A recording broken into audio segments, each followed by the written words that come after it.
வணக்கம் மாணவர்களே, உங்கள் எல்லோரையும் ரோஜா தோட்டம் சேனலுக்கு அன்போடு வரவேற்கிறேன். மாணவர்களே, இன்று நாம் ஏதிலி குருவிகள் பாடத்தில் தரப்பட்டுள்ள மதிப்பீடு வினாக்களுக்கான விடைகளை படிக்கலாமா? முதலில் கற்பவை கற்ற பின் 2 கேள்விகள் கேட்டிருக்காங்க. முதல்ல என்ன கேட்டிருக்காங்கன்னா, மழைக்கால காட்சியை ஓவியம் தீட்டி மகிழ்கன்னு சொல்லியிருக்காங்க. இரண்டாவதா என்ன கேட்டிருக்காங்க, உங்கள் சுற்றுப்புறத்தில் காணப்படும் பறவைகளின் பெயர்களை தொகுத்து எழுதுக. நம்ம வீட்டுக்கு பக்கத்துல எந்தெந்த பறவையெல்லாம் நாம பார்ப்போமோ அவற்றையெல்லாம் தொகுத்து எழுத வேண்டியதுதான். வரிசைப்படுத்தலாமா? காகம், குருவி, கிளி, புறா, பருந்து, குயில், மைனா, நாரை, கொக்கு, மரங்கொத்தி, மீன்கொத்தி, மயில், ஆந்தை, வாத்து, கழுகு, இப்படி நிறைய சொல்லிக்கிட்டே போகலாம். மரங்கொத்தி, மீன்கொத்தி இந்த மாதிரியான பறவைகளை எல்லாம் நாம கிராமங்கள்ல மிக எளிதாக பார்க்க முடியும். அடுத்தது மதிப்பீடு.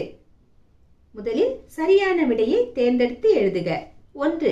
கூடு கட்டுவதற்கு மரம் கிடைக்காத பறவைகள் டேஷ் வேறிடம் சென்றன.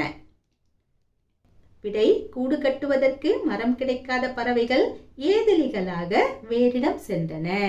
ஏதிலிகள் என்றால் அகதிகள் என்பது பொருள். 2. முன்பென்றால் என்னும் சொல்லை பிரித்து எழுத கிடைப்பது டேஷ். விடை, முன்பென்றால் என்னும் சொல்லை பிரித்து எழுத கிடைப்பது முன்பு கூட்டல் என்றால் முன்பென்றால். 3. சுழித்தோடும் என்னும் சொல்லை பிரித்து எழுத கிடைப்பது டேஷ். விடை, சுழித்தோடும் என்னும் சொல்லை பிரித்து எழுத கிடைப்பது சுழித்து கூட்டல் ஓடும் சுழித்தோடும். 4. வழி கூட்டல் எல்லாம் என்பதனை சேர்த்து எழுத கிடைக்கும் சொல் டேஷ். விடை, வழி கூட்டல் எல்லாம் என்பதனை சேர்த்து எழுத கிடைக்கும் சொல் வழியெல்லாம். அடுத்தது குருவினா. முதல் கேள்வி, முன்பெல்லாம் மழைக்காலம் எவ்வாறு இருக்கும்? எவ்வாறு இருக்கும்னா, மழை பெய்யறதுனால ஆற்றுல நிறைய தண்ணி போகும். இதுதான் விடை. எப்படி எழுதலாம்? முன்பெல்லாம் மழைக்காலத்தில் ஆற்றில் நீர் புரண்டோடும். அடுத்தது இரண்டாவது கேள்வி, தூக்கணாங்குருவியின் கூடுகளை கவிஞர் ஏன் புல்வீடுகள் என்று குறிப்பிடுகிறார்? ஏன் அப்படி சொல்றாருன்னா, தூக்கணாங்குருவி புற்களால அதனுடைய கூட்டை கட்டுது, அதனுடைய வீட்டை கட்டுது. அதனாலதான் அத புல்வீடுகள்னு சொல்றாரு. எப்படி எழுதலாம்? தூக்கணாங்குருவிகள் தங்களது கூடுகளை புற்களினால் கட்டுகின்றன. அதனால் கவிஞர் தூக்கணாங்குருவி கூடுகளை புல்வீடுகள் என்று குறிப்பிடுகிறார். அடுத்தது சிறுவினா. குருவிகள் ஏதிலிகளாக ஆனதற்கு காரணம் என்ன?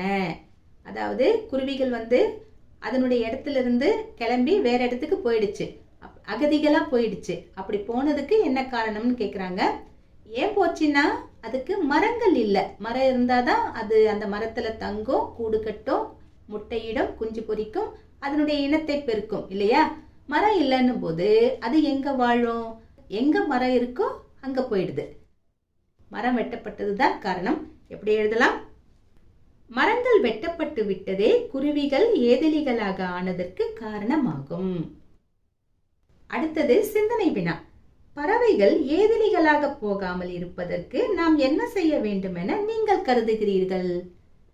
நம்ம நாட்டில் இருக்கிற பறவைகள் வேற எங்கேயும் அகதிகளா போகக்கூடாது, ஏதிலிகளா போகக்கூடாது, இங்கேதான் இருக்கணும். அதுக்கு நாம என்ன செய்யணும் அப்படின்னு நம்ம கிட்ட கேட்டிருக்காங்க. நாம சிந்திச்சு இதற்கான விடையை எழுத வேண்டும். ஏன் பறவைகள் ஏதிலிகளா போகுது? மரங்கள் இல்லாததுனாலதான் போகுது இல்லையா? அப்ப நாம மரங்களை வளர்க்கணும், இருக்கிற மரத்தை வெட்டக்கூடாது, புதுசா மரத்தை வளர்க்கணும். இப்படி சிலதெல்லாம் செய்தோம்னா நம்ம நாட்டில் இருக்கக்கூடிய பறவைகள் இங்கேயே இருக்கும், வேற எங்கேயும் போகாது. விடை எழுதுவோமா? மரங்களை அதிகமாக நட வேண்டும், இருக்கும் மரங்களை வெட்டாமல் பராமரிக்க வேண்டும், நமது வீடு, தோட்டம், பள்ளி முதலிய இடங்களில் பறவைகள் கூடு கட்டும் வகையில் இடங்களை ஒதுக்க வேண்டும், கோடை காலங்களில் பறவைகளின் தாகத்தை தீர்க்க பாத்திரங்களில் நீர் ஊற்றி வைக்க வேண்டும், பறவைகளின் பசியை போக்க உணவு தானியங்களை தர வேண்டும், அதிக ஒலியை ஏற்படுத்தும் வெடிகள், பட்டாசுகள் போன்றவைகளை பயன்படுத்துவதை குறைத்துக் கொள்ள வேண்டும். மாணவர்களே, இன்று நாம் ஏதிலி குருவிகள் பாடத்தில் தரப்பட்ட மதிப்பீடு வினாக்களுக்கான விடைகளை பார்த்தோம். நாம் வேறு பாடத்தோடு மீண்டும் சந்திக்கலாம். Tata, bye bye.